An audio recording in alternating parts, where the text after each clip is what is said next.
Yosh, bienvenue sur Manga Corp. Aujourd'hui on va parler d'un vieux isekai, mais qui a fait ses preuves et qui est revenu avec une réédition.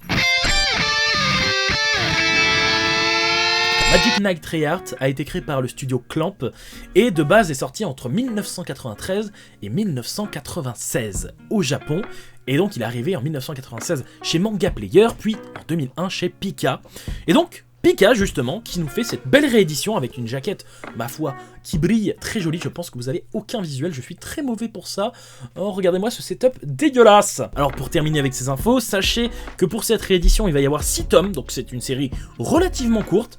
Voilà, c'est un isekai qui fonctionne bien, personnellement j'ai bien aimé, mais on va en reparler, faut aussi parler du synopsis. Et pour terminer, sachez qu'il y a 49 épisodes en animé, avec une animation qui date un petit peu, on va pas se mentir, mais c'est pour ça que je vous recommande le manga, qui, lui par contre, fonctionne bien. L'histoire commence lors d'une sortie scolaire où Hikaru, Umi et Fu sont soudain transportés à Sephiroth, un monde parallèle envahi de psychomonstres. Franchement, si un nouveau manga sort avec ce terme, psychomonstre, je me serais bien foutu de sa gueule. Mais là, ça passe. Rappelez-vous que tous les clichés à l'époque, ça en était pas. Et d'ailleurs, je le précise, mais si je dis une connerie durant cette vidéo, n'hésitez pas, vous, les pros des vieux isekai, à me corriger en commentaire. Et oui, je parle à toi, Tyrannique. Nos 3 héroïnes sont invoquées en tant que Magic Knight et ont pour but de sauver une certaine princesse Émeraude. On peut quasiment dire que c'est une déesse.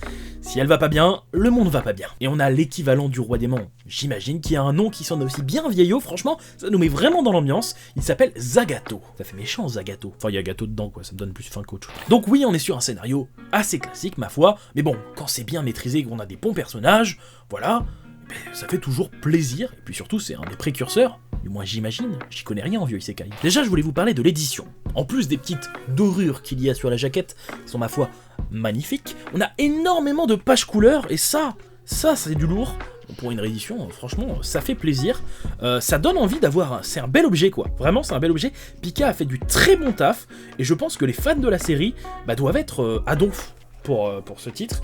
Les dessins, c'est vrai qu'ils peuvent repousser au premier abord, parce que personnellement, je déteste la vieille animation. D'ailleurs, ça me fait presque chier, parce que je peux pas découvrir des vieilles séries. J'arrive pas, j'ai du mal. Et les dessins, quand ils sont mauvais, là aussi. Là, c'est pas mauvais. C'est dans un style plutôt vieillot.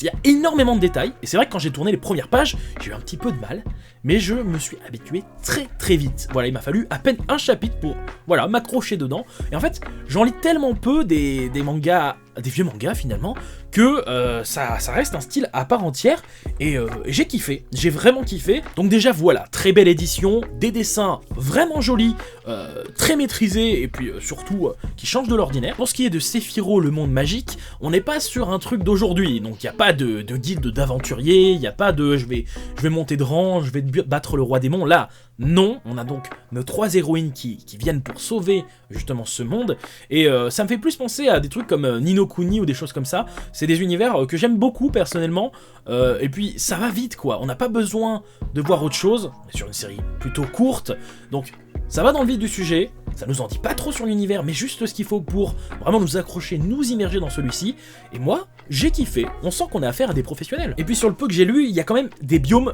vraiment magnifiques, donc voilà, le monde est très bien retranscrit. Et puis cette forêt où on peut pas utiliser la magie dès le premier tome, franchement je m'y attendais pas. En ce qui concerne les personnages dans ces premiers tomes, on se concentre essentiellement sur les héroïnes, parce qu'il faut qu'elles apprennent à se connaître elles-mêmes, mais aussi les autres, ainsi que leurs pouvoirs, apprendre à combattre bien entendu, et puis découvrir ce monde, ils sont dans un nouveau monde, c'est toujours une caractéristique du isekai vraiment intéressante, étant donné qu'on va découvrir le monde à travers les yeux des héroïnes. Pour ce qui est de leur pouvoir, c'est assez facile à deviner, étant donné que leur couleur de cheveux correspond à l'élément qu'elles peuvent utiliser, d'ailleurs leur nom aussi. Et pour terminer avec les personnages, moi ce qui m'intéresse, c'est un peu le background du méchant, parce que voilà, il paraît très mystérieux, en plus d'avoir un nom assez... Rappelez-moi ce nom, Zagato. C'est particulier, mais je pense qu'il cache quelque chose, et à mon avis il est plutôt intéressant. Je pense qu'on va directement en venir à la conclusion. Je vais pas faire une section spoil alors qu'il y a que 6 tomes, en plus ça se découvre petit à petit. Non franchement, allez le découvrir, les yeux fermés, enfin... Vraiment, je pense que ça se croque à pleines dents ce type d'œuvre. Directement, vous allez vous immerger dedans et je pense que vous allez passer un bon moment, une bonne petite aventure fantastique. Il paraît que la fin est cool. Je sais plus où j'avais vu ça, il paraît que vraiment, vers la fin, ça devient différent. Donc j'ai hâte de lire ça. En tout cas, moi je passe un très bon moment à découvrir cette série. N'hésitez pas, surtout vous qui connaissez déjà ce titre, à me dire ce que vous en pensez, sans bien évidemment spoiler, mais ça m'intéresse. Et puis pour les autres, allez tenter l'aventure, parce que on est sur un Sekai assez bon, et surtout qui date et qui, je pense, a amené énormément de caractéristiques des Isekai d'aujourd'hui. Mais je pense que les professionnels seront là en commentaire pour vous dire exactement les détails. Moi j'étais là pour partager mon avis, pour vous le faire connaître, mais je suis loin d'être un professionnel, je suis simplement un goûteur. J'ai pas d'autre terme, un testeur? Non, pas fou. Je trouverai un terme un jour. Sur ce, je pense qu'il est l'heure de se quitter, mais non, ne pleurez pas. Je reviens vite. Allez, à bientôt sur Manga Corp. Yosh.